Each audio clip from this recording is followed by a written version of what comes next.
Ishika? Namaste and greetings. I, Ishika Chaudhary, researcher at IMPRI, Impact and Policy Research Institute, Prabhav एवं नीति अनुसंधान संस्थान नई Delhi, extend my warmest welcome to you all to IMPRI #Web Policy Talk. Today, we have gathered for a book discussion on the topic, The Light of Asia, the poem that defined the Buddha, by Jairam Ramesh. We welcome you, sir. This event is organized by IMPRI, Center for Human Dignity and Development. We look forward to learning from our distinguished gathering. Now I invite Dr. Simi Mehta, CEO and Editorial Director at IMPRI, to introduce the gathering. Thank you. Thank you, Ishika, and good evening to everyone from New Delhi, India. I am really delighted to welcome you all to this discussion of the fascinating book titled The Light of Asia, the poem that defined the Buddha, authored by Mr. Jairam Ramesh. So it is my honor to introduce to you the speaker, Mr. Jairam Ramesh. He is a member of Parliament, Rajya Sabha, representing the state of Karnataka. Some years of his early schooling was from St. Xavier's School, Ranchi, and I am delighted to say that this is the city where I was born and raised too. IIT Bombay, Carnegie Mellon University, Massachusetts Institute of Technology are his alma mater too. Previously, Mr. Jayaram Ramesh has held several ministerial portfolios during the UPA government, namely rural development, drinking water and sanitation, environment and forests, Union Minister of State Independent Charge for Commerce and Power. And besides this, in his capacity as an economist and policy expert, he has advised the Prime Minister and Finance Minister on several issues. He has also served in the Planning Commission of India, Ministry of Industry, and the Advisory Board on Energy in the Cabinet Secretariat. Some of his other books include A Checkered Brilliance, The Many Lives of B.K. Krishna Menon, Intertwined Lives, P.N. Huxar and Indira Gandhi, A Life in Nature, Making Sense of Chindia, Reflections on China and India, among others. Thank you, sir, for being with us this evening. It is an honor to be hosting you. The moderator of the program is Professor Amita Singh, who is currently president of NDRG, an Asia-Pacific Disaster Research Group.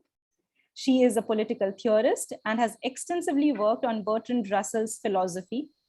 Ma'am is a professor at the Ma'am was formerly at the Center for the Study of Law and Governance at JNU, where she has also been the founder chairperson of the Special Center for Disaster Research and also the member secretary of the Institutional Ethics Board at JNU. The Asia Pacific Governance Network, called NAPSIPAG, is being led by her for many years as its Secretary General. Professor Singh has worked closely with the Global Innovators Network at the Harvard Kennedy School, IT for Women Initiative at the Maryland University, Baltimore, and several universities in Australia and South Asia. Twice, she has been awarded the Australia-India Council and Australian Government Monash Fellowship. She has been a visiting professor at the American University at Washington, D.C., and then at Harvard. Ma'am has authored and edited several books and journal articles of national and international repute. She is the series editor of the Palgrave Macmillan Global South series on disaster management.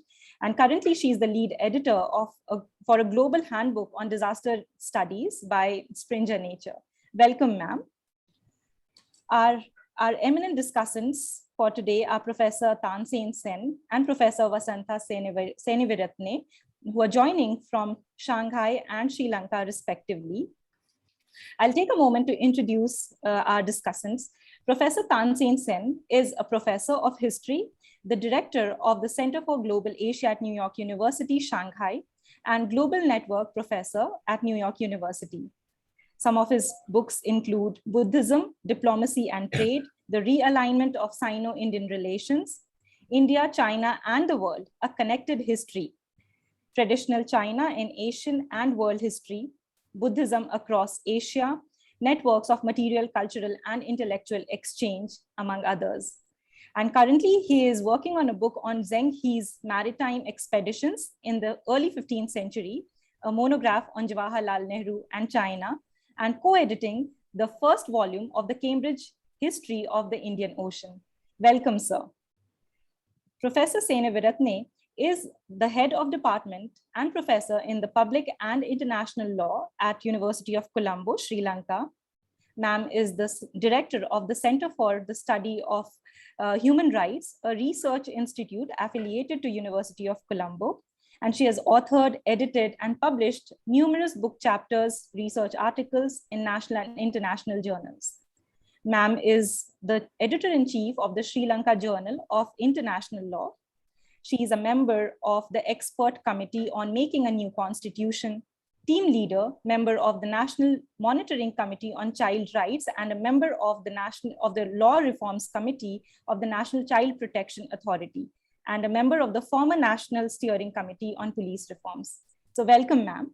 And we also have Professor Kancha Elaya Shefford, former director, Center for the Study of Social Exclusion and Inclusive Policy, Maulana Azad National Urdu University, who would also be sharing his thoughts later in the program. So thank you so much for joining us, and I welcome all of you. I now hand over the proceedings to the moderator of our program, Professor Amita Singh. Ma'am, over to you. Thank you, Simi, and thank you, Arjun, for giving me this opportunity to come and speak here on a very fascinating book and a biography that has got so much of attention all around. But before I start on that, I have first to congratulate Mr. Ramesh, for having written a book that spreads the whole canvas of colonial and caste segregated society from where emerges, the light of Asia. And the title of the book, The Poem That Defined the Buddha, that speaks volumes on what would be contained, and people would automatically, with deep thinking people are automatically going to get attracted to seeing what's inside. And I was one of the first ones to buy this book because the title was so enticing.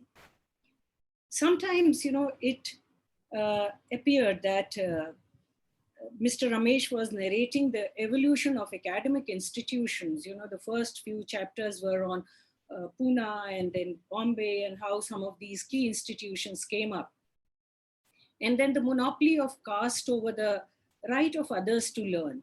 Then a very interesting anecdote that, the public schools allowed women to come, but the government schools, did not. And so there were 2, 3, 4 girls in the whole of Pune city who could have access to school education. Something, that this documentation would never be available to anyone. And I really congratulate Mr. Ramesh that he has really dug into the libraries and the data corners of Oxford to get all this out for all of us. Thanks a lot for bringing this out. And at other times, I see that he's also brought in something that people are very hesitant about bringing. Well, there are many important issues which have been mentioned here, but the British academia who visited India and then interacted with people and the philosophies that emerged from here, and then forever they were Indians at heart. And so much so that even though, like Edwin's book was 1897. Now, if Mr. Ramesh goes back to 1897, that is a complete different picture of this country. But he's been able to relate it very well, and the issues that have been brought out are the issues that concern us even today. And that is what is intriguing about the book. Now, my first question comes out of this, that I'm curious to know if you found the need for bringing that history out today. Was there any need or a provocation? What was the inspiration behind, working so hard? It wasn't easy. I can see that it's not easy to bring out a biography of this sort. There's nothing left in Oxford during those times which has not been beautifully picturized in this. So this is my first question about, what is the inspiration behind the book? Well, the inspiration, Amita, first of all, a small correction. It was 1879, not 1897. Yeah. So, the history goes back even further. Sure. Well, the inspiration was really a fascination with the life of the Buddha. Like every Indian, every Buddha is hardwired into us. We may not be Buddhists in the religious sense of the term. We may not be scholars of Buddhism. We may not be engaged in theoretical discussions on Mahayana, Theravada, Vajrayana, Hinayana, and all the various yanas of Buddhism. But I think in every Indian, in the heart of every Indian, in the mind of every Indian, lies the Buddha. I mean, it's so much part of our DNA, part of our consciousness. And I had read this poem when I was a very small boy. It remained with me. And over the years, I began to become even more aware of its profound literary and social, cultural, and political impacts, not only in England, where it was first published in July of 1879, but also in America, in Europe, and ultimately in Asia and in the subcontinent. So it was, I would say that it was a milestone in the early historiography of Buddhism. Remember, Buddha was being rediscovered in the 19th century. James Prinsep, with his epigraphical breakthroughs, Alexander Cunningham, with his archaeological breakthroughs, and a series of scholars like Rhys Davids, Max Muller, and others, in Fausbol in Denmark, and a couple of others in France and Germany. So this was a period when Buddha was being rediscovered, and the poem gets published in the midst of this discovery, and it becomes a milestone in popularizing. It's not a milestone in scholarship. It's not a milestone in Buddhism per se, but it becomes a milestone in popularizing the personality, the life, the teachings of the Buddha. And therefore, I wanted to understand what made, to use today's language, what made this poem go viral? Yeah. Why did it go viral? Yeah. It was not the age of social media, but yet it went viral. It went viral in English and 30 other languages, and it influenced so many different people across the globe. So that's certainly one interest. Secondly, of course, is the personality. You can't divorce the poet from the poem. And Edwin Arnold belonged to that generation of Britishers who believed in British rule in India, but were absolutely captivated by India's literary and cultural legacy. So he translates the Hitopadesha, he translates the Mahabharata, he translates the Gita Govinda, and then he translates the Bhagavad Gita as the Song Celestial, which becomes an abiding text for Mahatma Gandhi.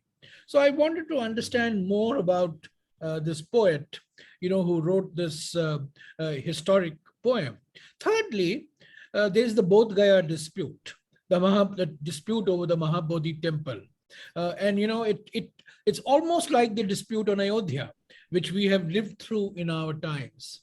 And Edwin Arnold is important because he is the man who really launches the Buddhist agitation for control over the Mahabodhi temple, which is taken forward by the Sri Lankan monk activist Anagarika Dharmapala. And finally, in 1953, control is transferred from the Shaivite Mahants to a joint Hindu-Buddhist committee with the local district magistrate as the chairman. So I wanted to understand, the dynamics, the genesis of what happened at Bodh Gaya and the Mahabodhi temple. So these were, multiple inspirations I had to write this two-in-one biography, the biography of a poem in which is embedded the biography of the poet. Well, you answered my second question also very nicely. So actually, the third question that comes out of, how you've brought out from Edwin's literature the distinction between the northern and the southern Buddhists. And, the Theravada Buddhism, as is claimed, of Sri Lanka is said to be more authentic than the one at India, China, Tibet, and Japan. So can you reflect on Edwin's thought that went behind this? Well, Edwin was no scholar. He was not a Rhys Davids, or he was not a Max Muller. He was not a Herman Oldenburg. He was no scholar. So his sources are very eclectic. Writing this long 50,000 line poem, he used multiple sources. He used the Sanskrit works, which are no longer available, but are available in their Chinese translations, which have then been translated into French, which was used by Sir Edwin. Sir Edwin used a lot of Pali translations into English. So a lot of Pali sources he used. He used some other sources, but ultimately these sources came either from Chinese or from Pali. I don't think it's difficult to say whether he was in the Mahayana tradition or in the Theravada tradition, although he had a special relationship with Ceylon, with the then Ceylon. He goes to Ceylon in 1886, and it is in Ceylon that the idea is given to him that the control of the Mahabodhi temple should lie with the Buddhist community. And it is through the Sri Lankan Dharmapala, that the agitation starts. But then, he marries a Japanese, and he is very fond of Japan. The last 25 years of his life is spent popularizing Japanese culture. But I wouldn't say that, he was a Theravada, or he was a Mahayana, or a Vajrayana. I don't think that. He looked upon, he was not interested in Buddhism per se. He was interested in Buddha. He was interested in the life of the Buddha. He was interested in why the Buddha did what he did, and the essence of the Buddha's teachings. So I don't think you can box Edwin Arnold, in terms of theology or in terms of philosophy. And, he narrates through poetry, because poetry was the language of the 19th century, as prose is largely of the 20th century. So he narrates in blank verse in this epic poem, the life of the Buddha, focusing on the life of the Buddha. So, on the Buddhist doctrine, the question that you ask, I don't think Edwin Arnold really spent too much time on that, Yeah. As you reach to the later chapters of your book, you are concentrating more on the unity of the universe. And yes, that's where you bring down, Madame Blavatsky's book and, some very interesting sections that you have brought over there. But, something philosophically that has been brought out from Madame Blavatsky's book is that, the statement that, because her book created quite a stir, and the statement goes like that pre-Vedic Brahmanism and Buddhism are the double sources from which all religions of the world emerge. Absolutely. The Theosophical Society is almost forgotten today, but the Theosophical Society is a very important institution in the Indian context. It's founded in New York by Madame Blavatsky and Henry Steele Olcott, but it moves its headquarters to Adyar in then Madras and today's Chennai in the late 1870s. And the Theosophical Society, as you know, is an ecumenical society based on the universality of all religions. And the Theosophical Society plays a very crucial role in the rediscovery of Buddhism in Sri Lanka. It plays a very crucial role in the rediscovery of Hinduism in India, and through when Annie Besant particularly was its president. But it plays a very important role in keeping the light of Asia alive through various translations in different European languages. And even today, on the 8th of May every year, which is called White Lotus Day in the Theosophical community, the verses from the Light of Asia are recited every year on the 8th of May, which happens to be the death anniversary of Madame Blavatsky. So the Theosophical Society is very central. And it's not a coincidence, because I think Arnold too believed in the universality of religions. He translates an Arabic work, the 99 Names of Allah. He translates Persian works into English. He writes a book on Turkish grammar. He's not embedded in Christianity in any way.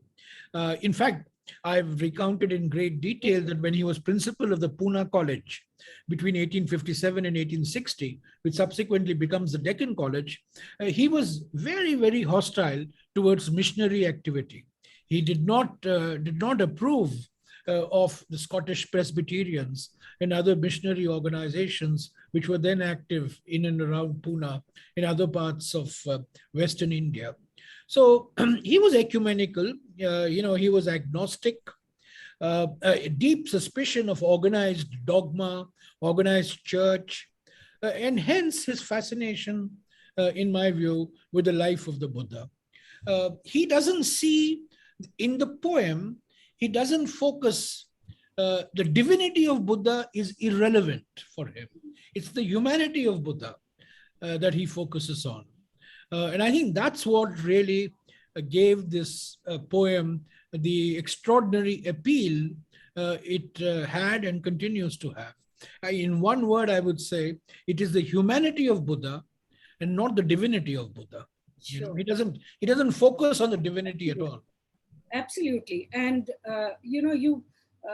as you move further, you've actually brought out the essence of Edwin's book completely, fascinated to reach this last part of it, where you've given a lot of focus to the rise of vegetarianism, universalism of all species, and, the very eloquent admonitions against animal sacrifice. This part, generally what happens is that scholars of high repute, they take a detour when they have to talk about, this kind of a complicated questions in life. I'm sure that goes because, you've been Minister of Environment and Forest, and I still remember that from JNU once when we called you up in panic, the whole of the Sultanpur lake was dried up and animals were dying around. And within 3 hours, you got the lake filled up. So, we can never forget. So I was linking up that reaction into this. You've mentioned Song Celestial, how that became an important reading in Hinduism, and how Gandhi wanted to offer that to Rabindranath Tagore to read because there was some conflict between them. This is beautifully brought out, and I think that's how you resonate with Edwin's thoughts. Well, Gandhi and Edwin Arnold were fellow members of the London Vegetarian Society, which was founded in 1889. And Gandhi was actually the secretary of the London Vegetarian Society, and Edwin Arnold was its vice president. And it is then that Gandhi gets introduced to Hinduism via the Bhagavad Gita, and he gets introduced to Buddhism via the Light of Asia. And it is in the Theosophical Society in London.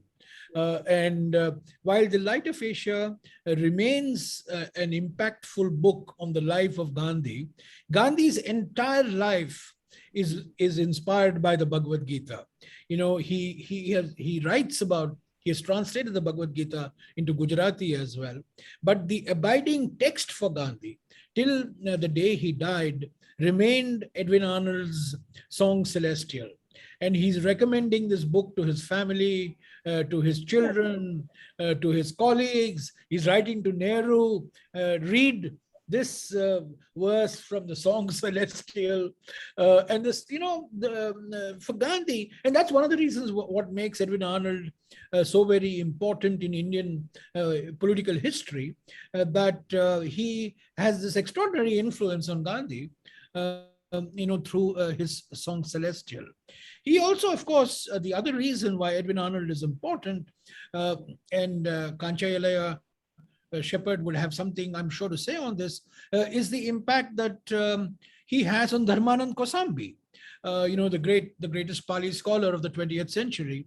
And Dharmanand Kosambi it gets inspired into Buddhism, to follow the path of the Buddha, by reading the Marathi translation of The Light of Asia, which comes out in 1894. And Dharmanand Kosambi is one of the people who influences Ambedkar as well. And if you read the Buddha and his Dhamma, which was published in 1957, a few months after Ambedkar's demise, you will see some similarity between what Dharmanand Kosambi had written a couple of years ago and what Ambedkar writes in terms of the life of the Buddha. So yeah, I mean, there are these multiple strands in so far as the Light of Asia is concerned. See, the English, Amita, the English version of the poem has a literary impact, has a cultural impact, but its translations have a social impact. Its translations into Malayalam, its translations into Marathi, its translations into Tamil, its translations into Bengali, its translations into Punjabi. This becomes the text. The life of the Buddha becomes the inspiration for the anti-caste movement of Sri Narayana Guru, of Yoti Thas, of Lakshmi Narasu, and ultimately of Dr. Ambedkar himself. So while the English version of the poem has a literary impact, on Vivekananda, on Tagore, on Gandhi, on Nehru, and a cultural impact and a philosophical impact, its political impact, its social impact comes not so much from the English poem, but comes from its translations into different Indian languages. So I would end up with, where I found the unity of the biographer's mind with Edwin's mind. And, I just took out these 3-4 lines from your book.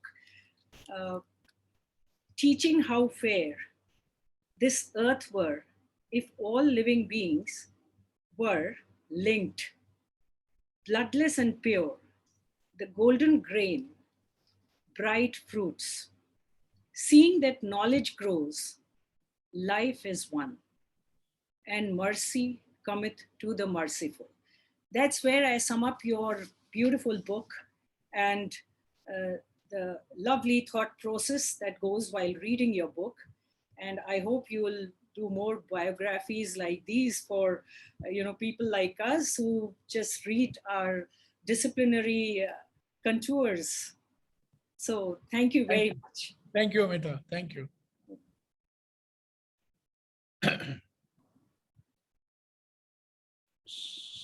With that, would you like to go to our next discussant, Amita ma'am? Yes, please. Yeah.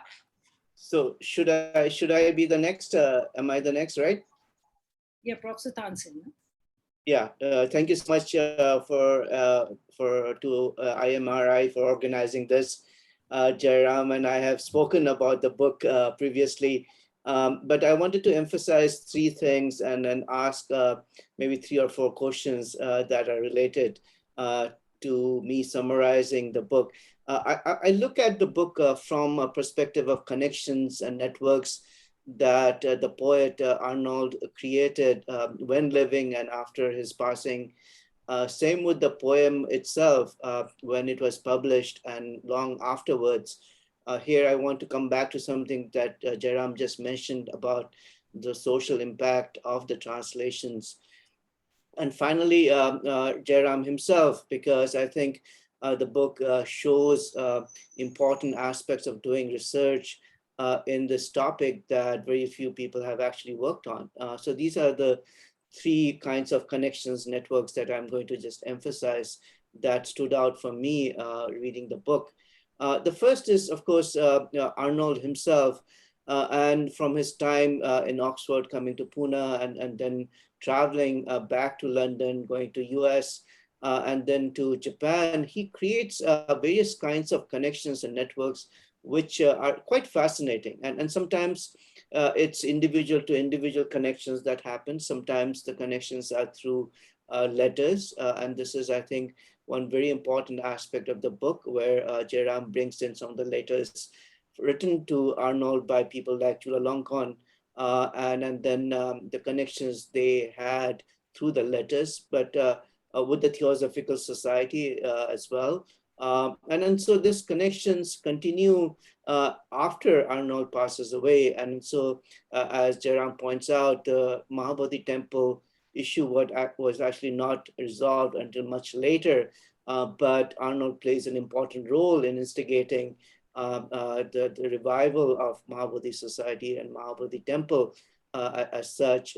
So I think one way of looking at the main contribution of Jairam's book is to look at the networks and connection Arnold had and understand the long-term impact of his undertaking. So I think that's an important part of the book. The second is, of course, the poem itself. As Jairam pointed out, it came during a time when a number of other things about the Buddha and Buddhism were being written in Western languages, in French, in German, in English. And then so within that context, the poem still stood out, and it became very popular very quickly. And it had its own networks and connections. Mahatma Gandhi is one, Tagore, and others who read this poem were quite influenced, as Jairam pointed out, Ambedkar in particular. So the poem itself had its own connections with or without Arnold. And I think that's the second part of the book, where Jairam is focusing on the poem and its translations and performance as well. So I think that, again, is an important takeaway for me that comes out of Jairam's The Light of Asia. The third aspect is, of course, the research that went into writing this book. And as a historian doing similar research in archives, that was, I think, quite outstanding. And that's where I wanted to start with my question to Jairam. Given the kinds of archival research that you did and various kinds of leads that you pursued, what was the most difficult aspect of doing research on this topic, Arnold or the poem itself? Well, Tansen, actually, I'm finding research very, very easy.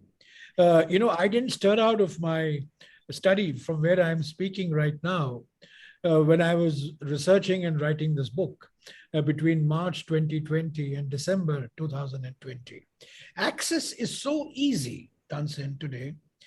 You can have access to the British archives, the US archives, the French archives. In fact, the access is the most difficult in the Indian archives. So one has to go physically.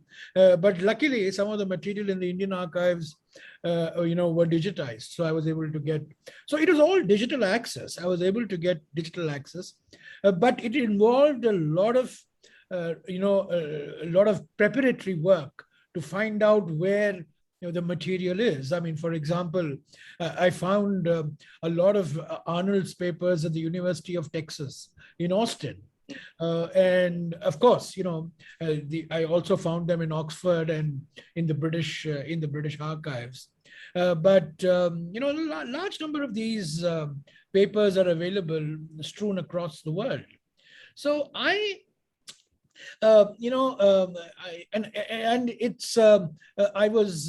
was helped by the fact that I needed access only in English material, right? I mean, Arnold didn't write letters in any other language other than in English. So all the primary material that I have accessed is the English material.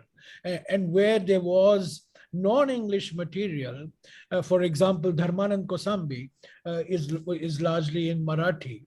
But then luckily, Dharmanand Kosambi's granddaughter had translated, most of that into English, and that is available. So I did not, I didn't find it difficult, Tansen. I found it actually It may be counterintuitive, but I was able to get access to Japanese archives. I got access to the Royal Archives in Thailand, archives in Sri Lanka, archives in Myanmar.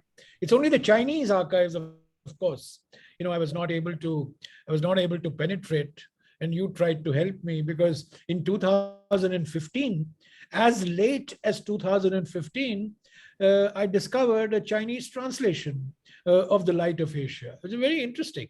There were Japanese translations in the 19th century. There have been Korean translations earlier. There's been Khmer translations. There have been Thai translations. But the Chinese translation comes as late as 2015. So this poem is still sort of circulating, for those interested in the life of the Buddha. So the research I didn't find it very difficult, Tansen. No, that's a good thing, Jairam. I think this is a lesson to students who complain that they can't find material. You did it. I mean, you're absolutely right. Many of these things are digitized. And if it's searchable, you can find things. So I think research-wise, I think students should learn from the book about how you have found all this material and narrated the story of not only Arnold, but the poem itself. I think Indian students are notoriously lazy. When I go to National Archives, for example, I find more foreign students sitting there than Indian students, And this tradition of archival research is not very deeply embedded, I'm afraid, Tansen. Yeah, no, I totally agree. I mean, I've been spending time in the archives, and those who do China, I say, lots of material on China are in the Indian archives. You just have to go to archives and find many things. But coming back to the poem itself, Jairam, in your response just now, you said the translations had more of a social impact than the English original in India. So my question is why? Is it because, one of the things that made me realize from your answer was that, maybe there was no biography of the Buddha in these languages. And perhaps for the first time, people were reading the biography of the Buddha in their own languages, right? And perhaps that may be the reason why they are encountering this kind of a thing. So you have Sanskrit, you have English, you have French, you have German, but did you look into Marathi versions of Life of Buddha before this translation, or in Bengali, right? I mean, so maybe there was a lack of such biographies, which didn't happen in English because we had French and English coming out. No, you're absolutely is that the reason? You're absolutely right, Tansen. Bengali comes out in 1885, Marathi comes out in 1894, Telugu comes out in 1902, Malayalam comes out in 1914, Tamil 1918, Hindi 1922, and then, Gujarati in the 1930s, Punjabi in the late 1930s. And then, of course, there are multiple Bengali, multiple Tamil, multiple Malayalam translations. So one of the reasons is, of course, that the translations are more widely read than the English poem. The English poem was probably read largely by Bengali Brahmins and Tamil Brahmins, who were the first to take to English, who are proficient in English. But once they get translated, of course, they reach a wider spectrum of society, but of course, only the literate sections of society, but certainly larger than the English speaking section. The other thing is, Tansen, the language version, becomes an instrument in the hands of social reformers. I mean, take Narayana Guru, for example, one of the greatest social reformers of the 20th century. He starts the SNDP movement. And the man who translates the Light of Asia into Malayalam is the General Secretary, a great Malayalam poet called Kumaranasan. And he translates it. And the Buddha becomes the instrument, the instrument of challenging the Brahminical system, the Brahminical order. And this poem is the earliest poem which gives a description of the life of the Buddha. And we are now talking of the late 19th, early 20th century. There were not many books on Buddha, life of the Buddha available, other than the academic works. Whether it is in Malayalam, whether it is in Tamil, whether it's in Hindi, whether it's in Marathi, the social reformers of the day, the anti-caste movements of the day needed an icon, needed a symbol, to peg their campaigns around, and Buddha became that symbol. To Vivekananda, to Tagore, to Gandhi, to Nehru, Buddha was a cultural symbol. He was a symbol of Indian philosophy, Indian spirituality, Indian philosophy. But to Narayana Guru, to Eothithas, to Dharmanand Kosambi, to Ambedkar, Buddha was a political symbol. Buddha was a symbol of political revolt against Brahminical orthodoxy. So that's why I think the translations, very often, Tansen, the translations have a deeper meaning than the original text. Why would people want to translate, a 50,000 line poem, which had been published in England in 1879? And I think there was a political agenda in these translations. And the political agenda was challenge the Brahminical system, challenge the Brahminical orthodoxy, like Buddha did 2,000 years ago.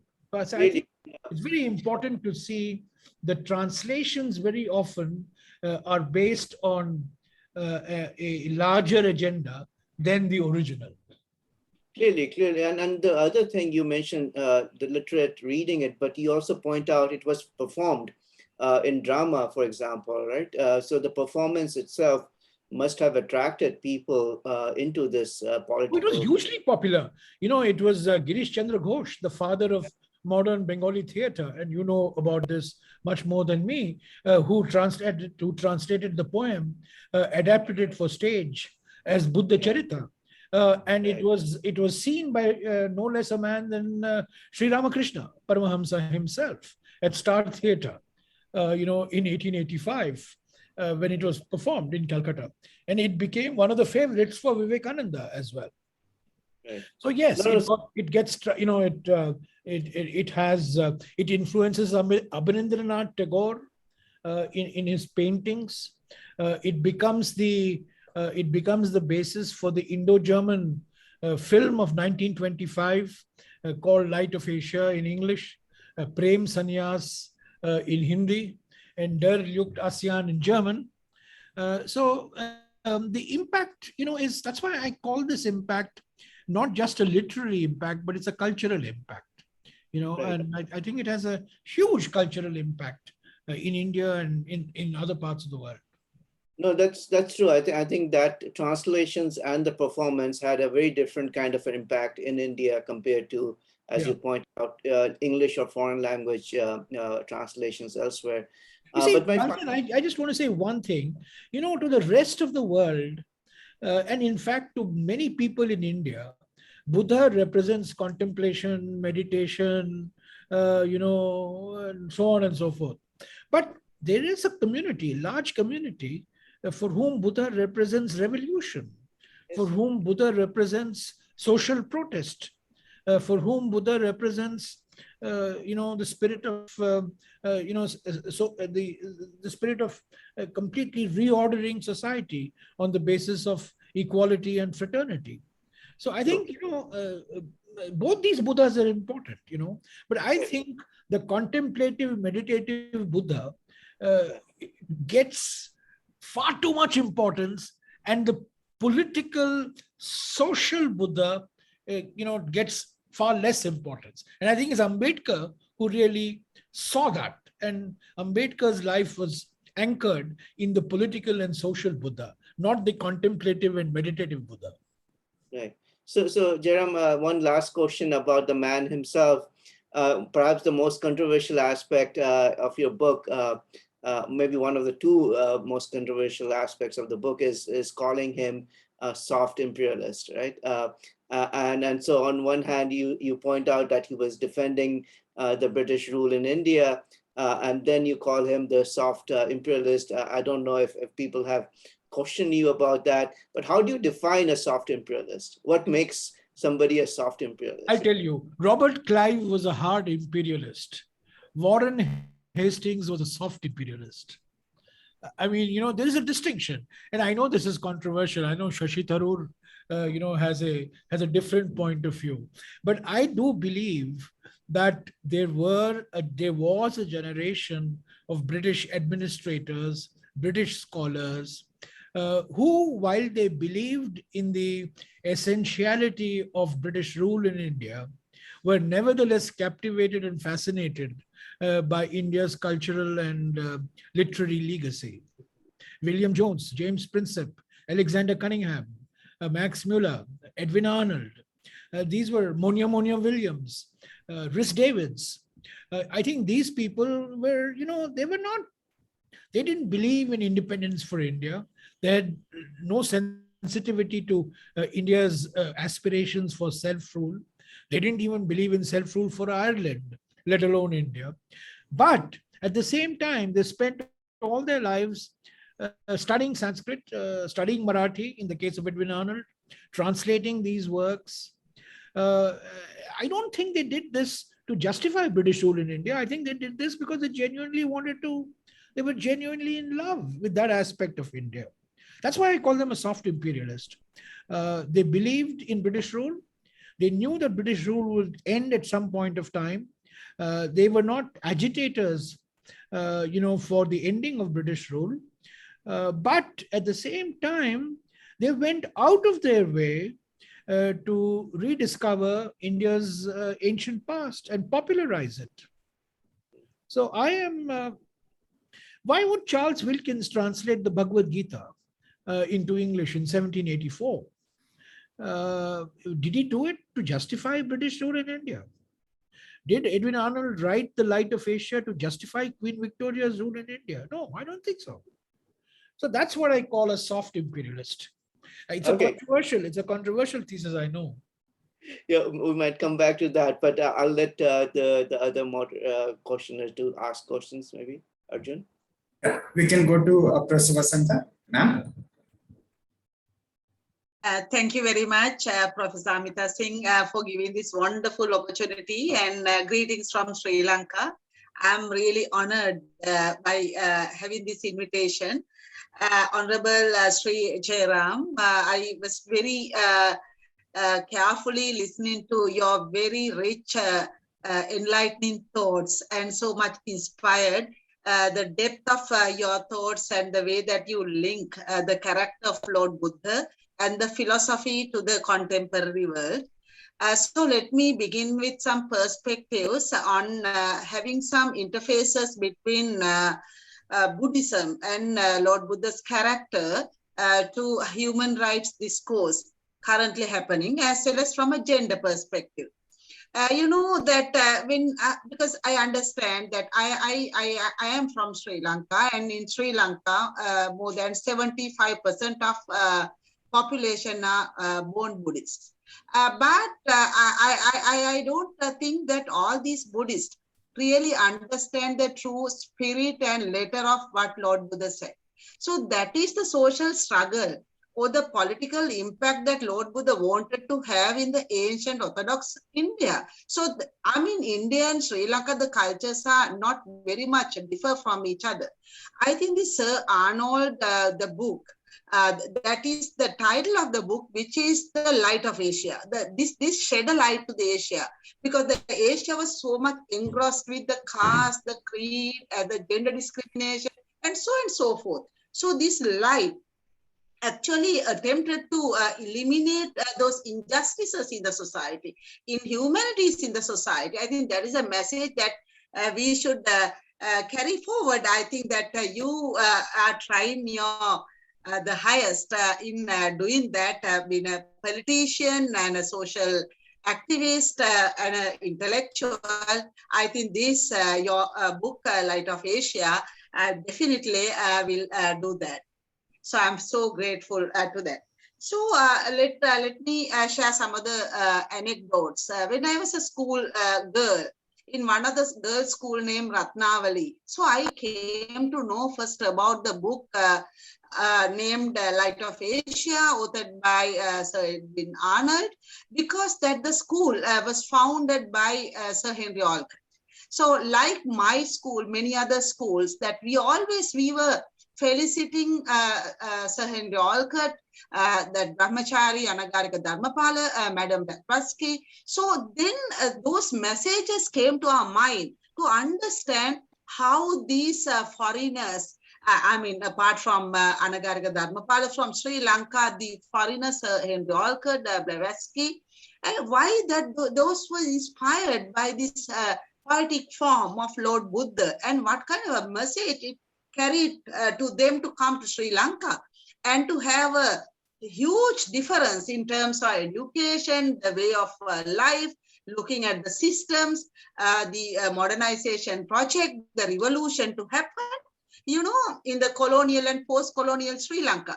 Now, I'm very happy and grateful that the India, I know that when I was yesterday speaking to Professor Amita Singh, that I was so happy to hear, because I know that what Lord Buddha preached, like the great four rivers, Ganga, Achiravati, Sarabu, Yamuna, that when all these rivers flow and join to the and amalgamated to the ocean, the same salty water. Likewise, that you might have Brahman, you know, and the other, you know, so-called high or low caste, using that how the people are treated, discriminated. But the Lord Buddha's message says that the principle of non-discrimination as embedded in human rights. So Buddhism goes far beyond human rights. I cannot compare Buddhism with human rights word to word and in all respects, because always being a human rights activist, I find human rights is a regime, but Buddhism is a kingdom, you know, so it's an empire. So that we understand the gender discrimination, because I being a woman, I understand in the 21st century, but still women do not have the proper place for them. They are not treated as equal. So the equality, humanity, principle of non-discrimination, to treat each and every person with equal respect, human dignity. So this is the message. This revolution is Lord Buddha, more than being a spiritual leader, to make it a living religion. So I think this is very important. And as you said, that translating Light of Asia into local languages is very important to make people understand the true message, the life story. A prince coming from a palace who could be an emperor, but who wanted to be an ascetic and who renounced all the worldly comforts, and who came back with a great message that all people, that you can divide as bhikkhu bhikkhudi or upasik upasika, not that so-called the caste or the creed. All people are alike.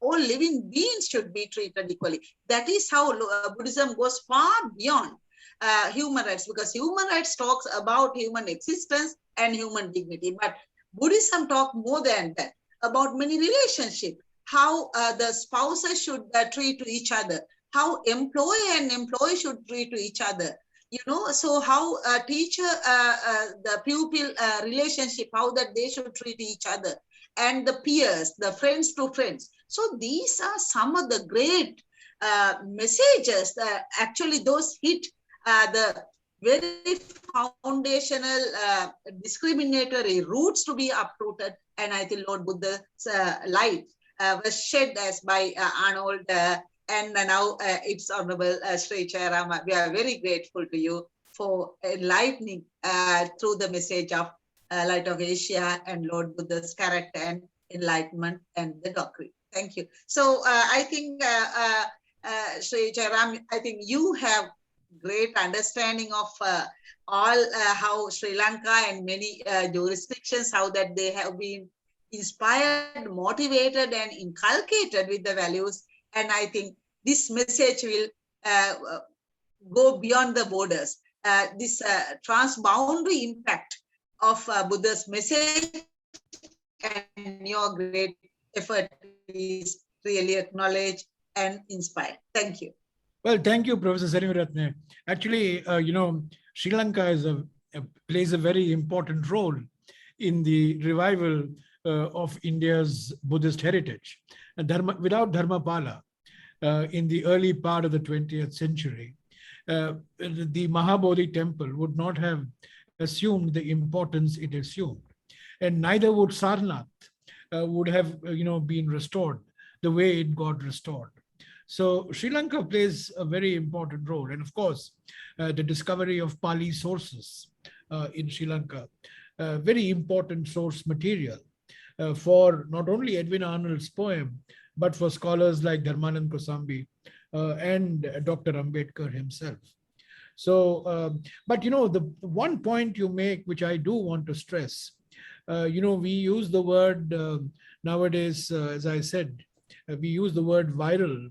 And one of the reasons why the Light of Asia went viral in the late 19th century across the world is because it focused on the humanity of Buddha. It didn't focus on the divinity of Buddha.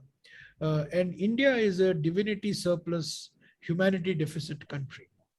And one of the things that I wanted to do through this book is to this message that let's give up our obsession with divinity and let's discover the roots of humanity. And the roots of humanity are to be sought in the life of the Buddha. You see, I see Buddha not as a figure, as I said, of contemplation, meditation, renunciation, all that is fine. But I see Buddha more as a figure of humanity who preaches the message of equality, who preaches the message of fraternity. And I think that's really what we require in today's context. Thank you, Shri Jairam. I think that is a true message Lord Buddha wanted.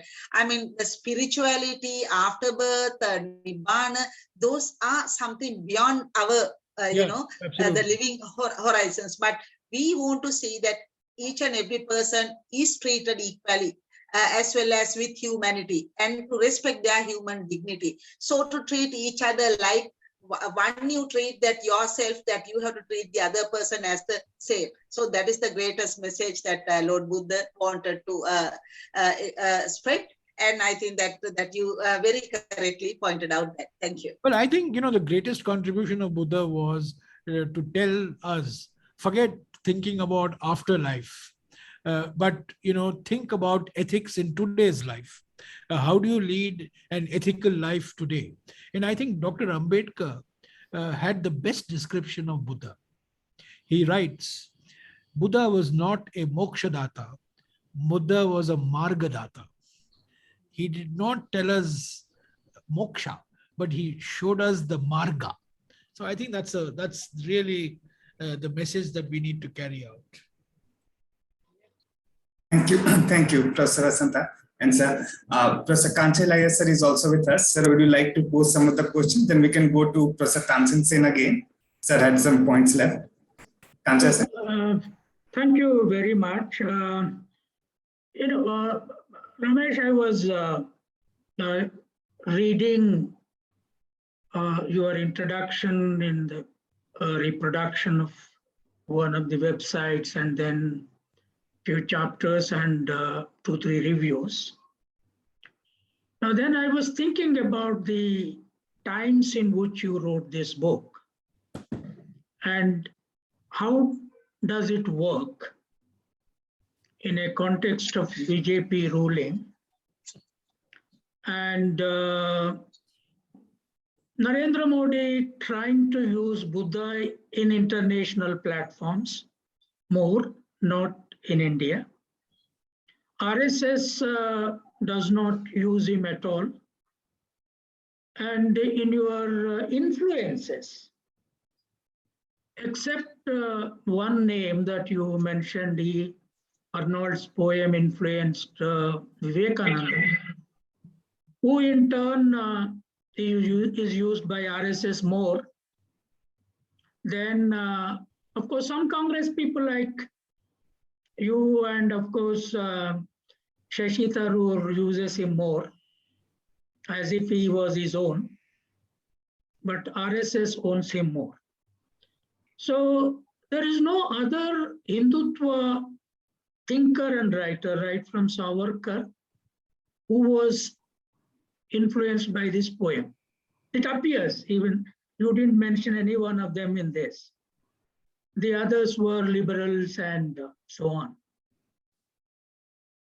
But when I was doing my PhD on Gautam Buddha's political thought, way back in the 80s, in a very backward university like Osmania, I came across this poem, and I also read Ashwagosha's Buddha Charita. And both of them are very similar. Edwin Arnold replicated the story that of Buddha's life as depicted. But I didn't use them at all in the source of his thought, Buddha's thought, because I use Rice Davids more, Mrs. Rice Davids, Rockhill, and many other sources to write my thesis. And later on it came as a book, God as Political Philosophy, Buddha's Challenge to Brahmanism. My feeling is, how does it work now, your book? Because Gandhi is also being used by them now in a very, very big way. Those who were condemning Gandhi, those who had anti-Gandhian philosophy are being used. Now, if you carefully read Arnold's poem again, the first part of description of the poem, and if you read Rama's life and the description, that the palaces, the aura of princely life that he was born in, the kind of even the chariot that he was using, all this, even in Arnold, comes from totally Sanskrit roots. And he could be easily mapped up on Hindu Rama, as Arnold describes him. Now, if that is the danger now, because Arnold, except, if you carefully compare Ashwagosha and Arnold, except one place, even in the story, production does not figure, tilling of the soil does not figure, his interaction with cattle tillers does not figure. Whereas in Arnold's poem, he talks about when Channa took him out in the last night, that the carpenters, how they were doing, smiths, what they were doing, and then beggars, how they were.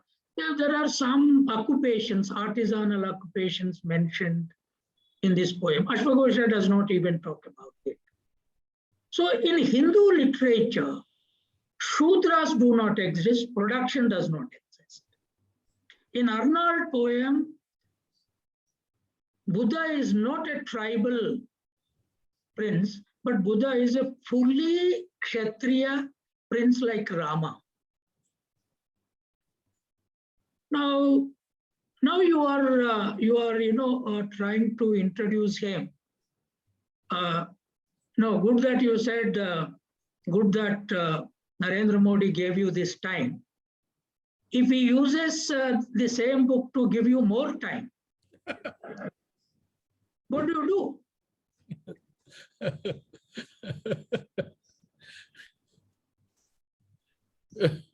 Well, Kanchayala Garu, you've raised a very interesting question.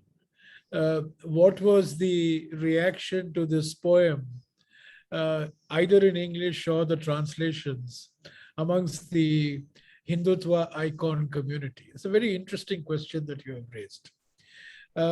Now, the poem had a huge impact on Swami Vivekananda. Vivekananda, of course, is the biggest icon who has been usurped and appropriated by the Hindutva, lobby. And the Light of Asia was Vivekananda uses it time and time again. But for Vivekananda, Buddhism was a form of Advaita, and he describes the poem as a tribute to Advaitic, Hinduism. I have not been able to find any references in Savarkar's works, but knowing Savarkar and having read Savarkar, Savarkar, was not believed that Buddha made India weak. He belonged to that school which believed, in fact, as you know, Savarkar and RSS never got along because Savarkar wanted Indians to eat meat, and he thought that RSS will make Indians into an effeminate society.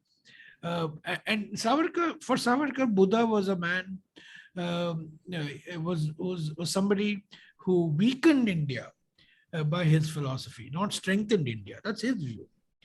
However, it's an interesting question you have raised, and I'll have to do a little more work on this. But I can tell you, the poem had a profound influence on Vivekananda. And when Vivekananda has many of his writings, in fact, we take great pride in Vivekananda's performance on the 11th of September 1893 at the World Parliament of Religions in Chicago. And that's become a landmark in modern Hindu thought and Hindu philosophy.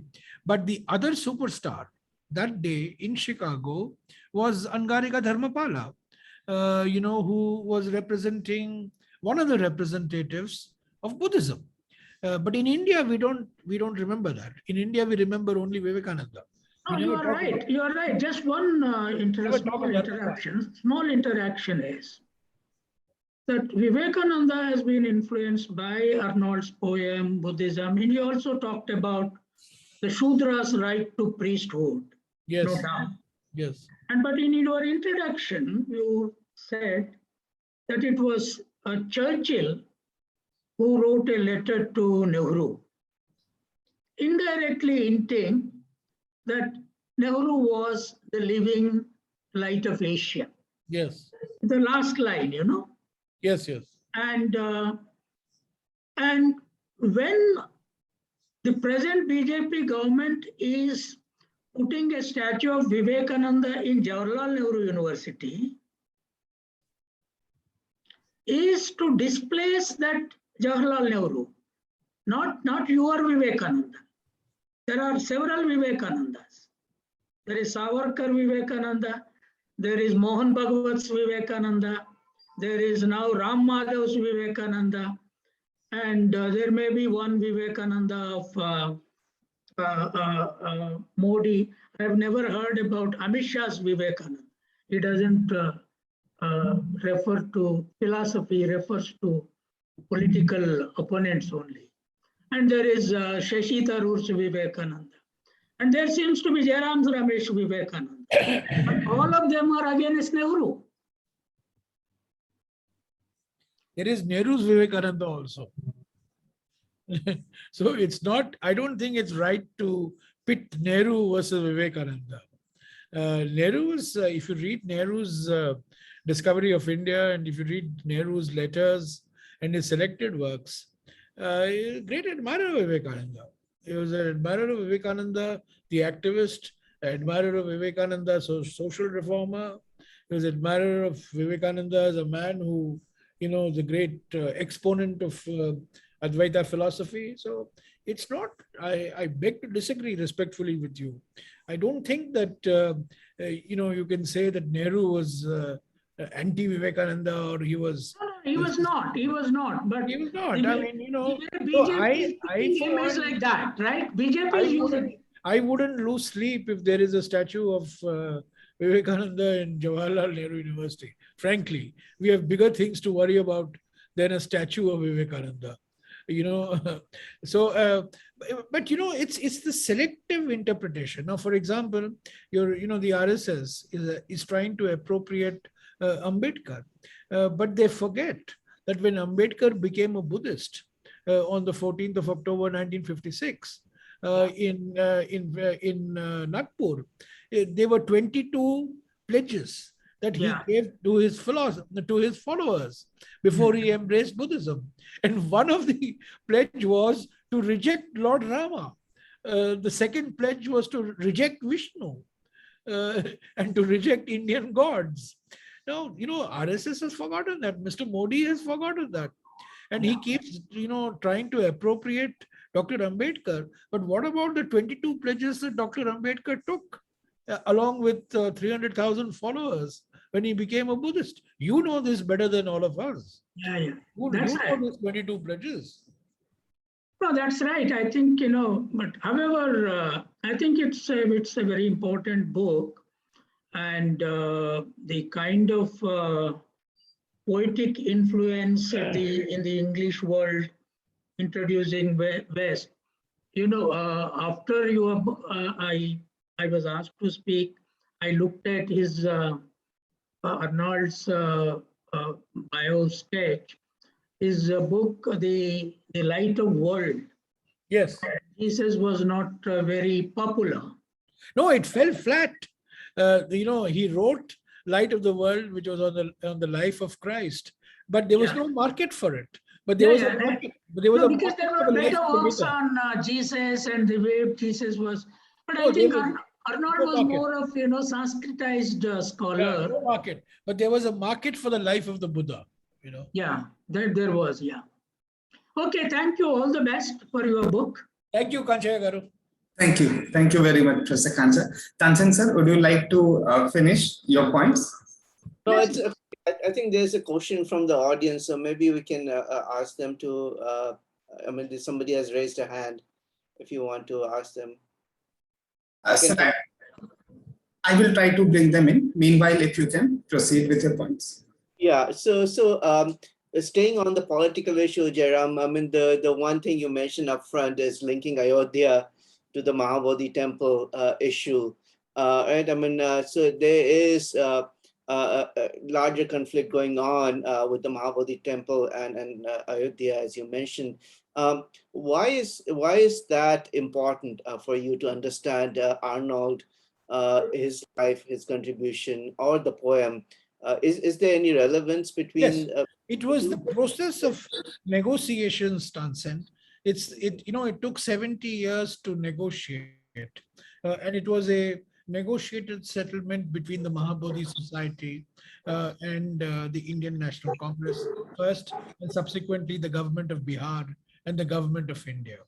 The reason why I wanted to highlight the Mahabodhi issue is my belief, which I'm sure you share with me, that sacred places in India cross religious boundaries. No one religion can claim primacy or centrality. For example, the Hindus have claimed centrality in Ayodhya, but before the Hindus, there were the Buddhists. There is an equal Buddhist claim in Ayodhya, which nobody has talked about. So, religious places in India have multiple, stakeholders. So Mahabodhi temple, Hindus were praying. It was the Mahabodhi temple, the Vajrasana, it had a history going back to the time of Ashoka. It was the site of Buddha's enlightenment. And it's an issue that Arnold highlights for the first time after he goes to Colombo in February of 1886. And he has this meeting with, various Sri Lankan monks. And it's the Sri Lankan monks who raise the issue, Tansen. It's the Sri Lankan monks who say that the Mahabodhi temple is central, to Buddhism because it's the place of enlightenment, but the Buddhists have no control over it. It's controlled by the Shaivite priests. So Arnold takes it up. And then Dharmapala, of course, becomes the greatest champion. and finally the issue gets resolved.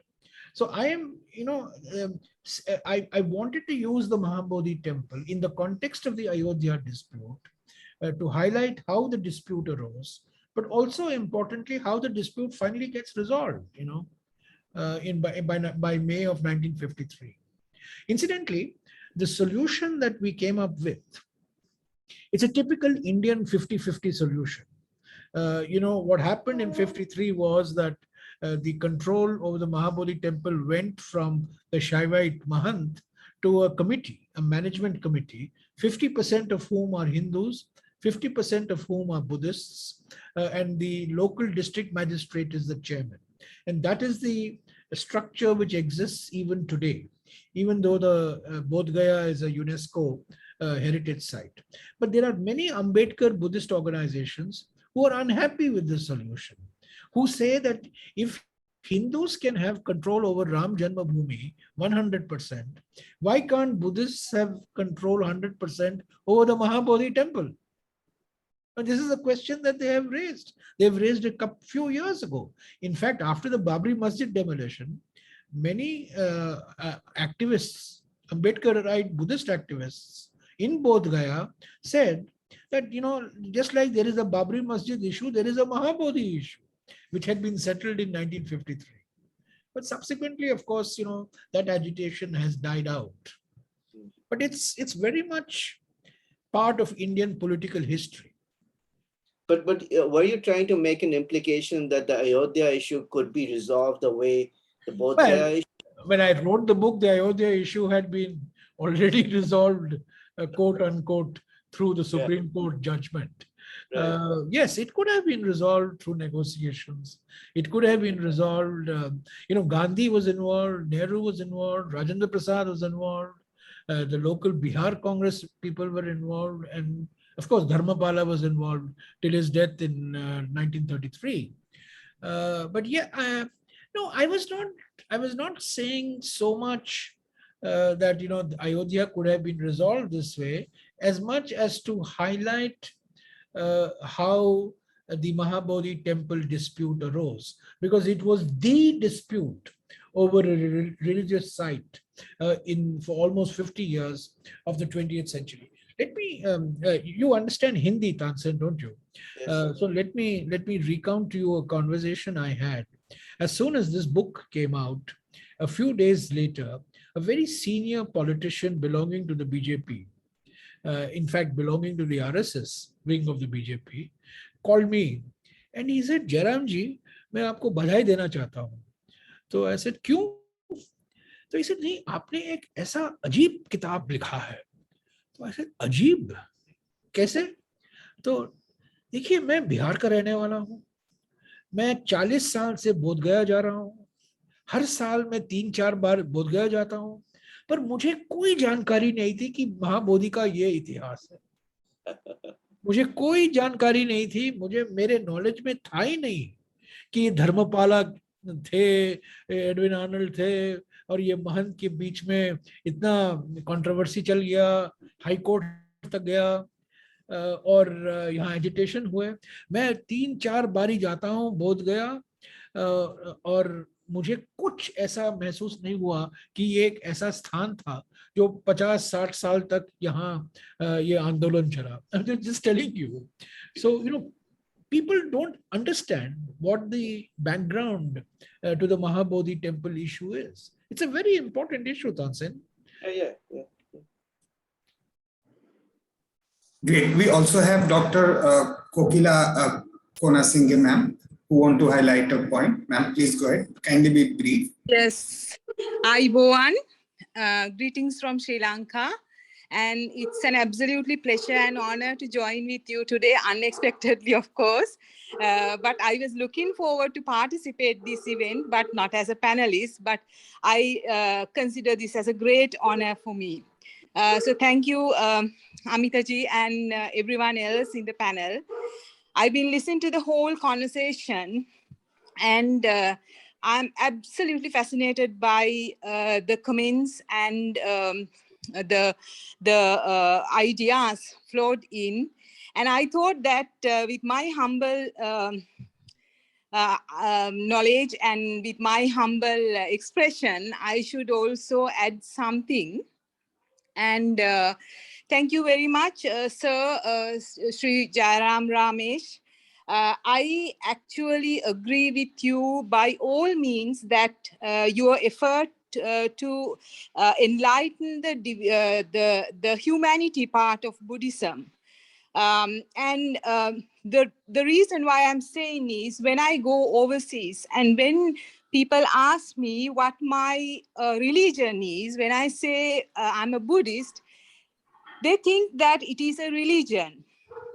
But as a Buddhist, since my childhood, I have been taught to practice Buddhism. So it is a daily basis practice of life. And not that we do not believe on miracles. One day, if I may share one of my experience with you, in my LLM class, my master's in law class in Rotterdam, I met a friend from South America, and we had this chat over these religion and the cultural customs and all of these, the intercultural relations and all of that. And she's from Panama, as far as I can remember. And she asked me, what is my religion? So I said that I'm a Buddhist. So she had no idea what Buddhism is. She's from South America. So very little knowledge about this part of the world. So I had to explain. So her conclusion was, she told me that you are a Marxist. You believe in extreme equality. So no capitalism, no chance to have this capital principles. So you are a Marxist. I quite enjoy that. So I revisit my Buddhism, my religion as a Buddhist. And this, I'm very fascinated about your idea, sir, the divinity against humanity.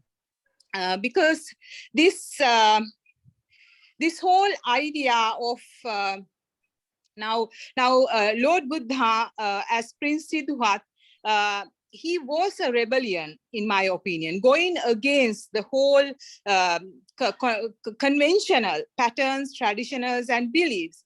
So as Buddhists, we do not believe in miracles.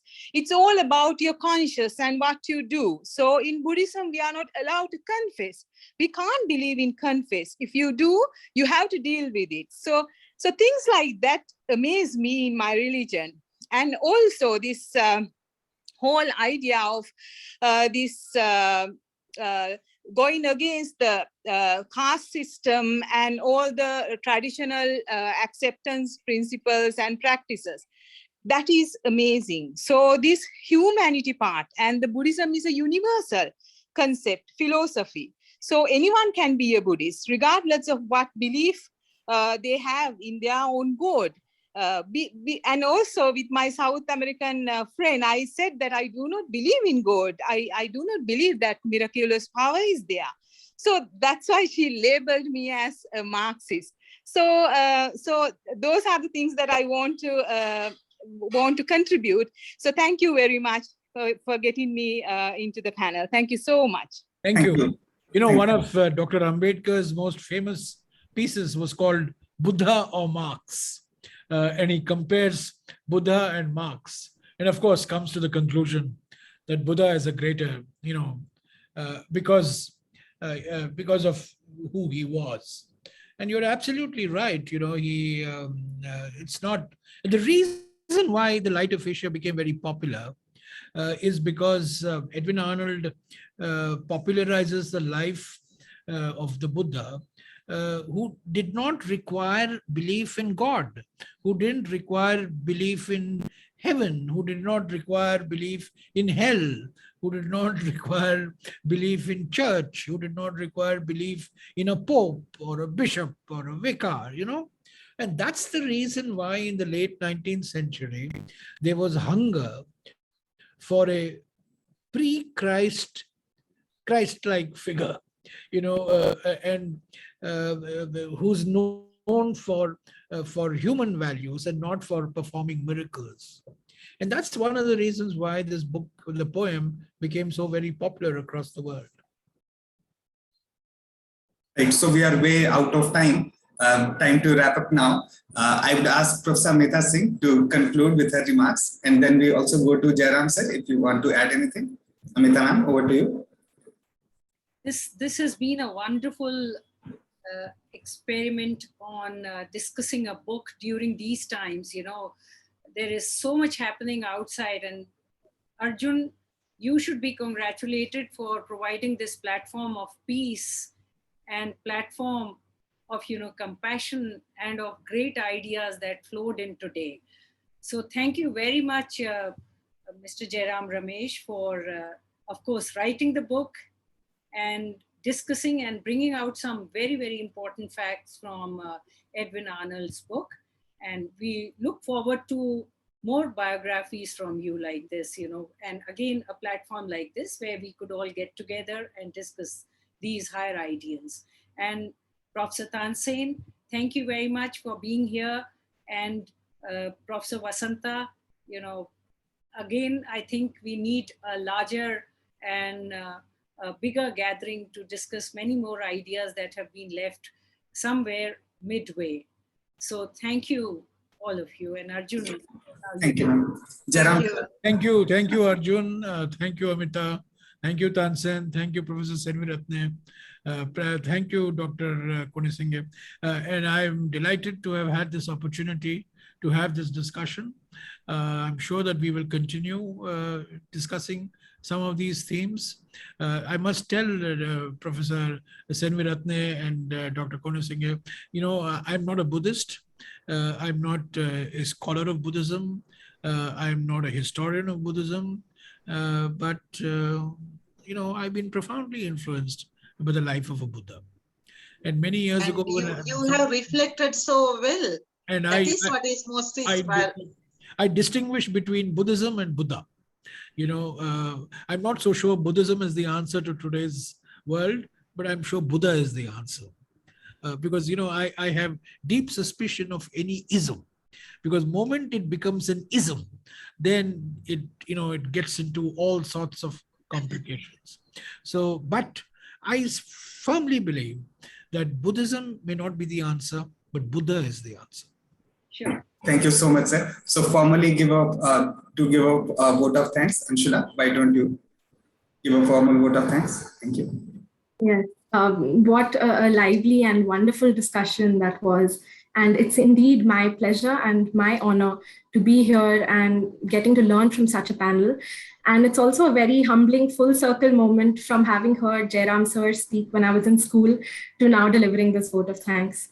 So formally, on behalf of the IMPRI Center for Human Dignity and Development, I'd like to thank all of you for joining us for this discussion on the book, The Light of Asia, the poem that defined the Buddha. We are grateful to you, Mr. Jairam Ramesh, for taking out the time to be with us and for so generously and interestingly sharing your insights with us. We congratulate you on your book, and it was really such a privilege and such a delight to have you here with us. Thank you, sir.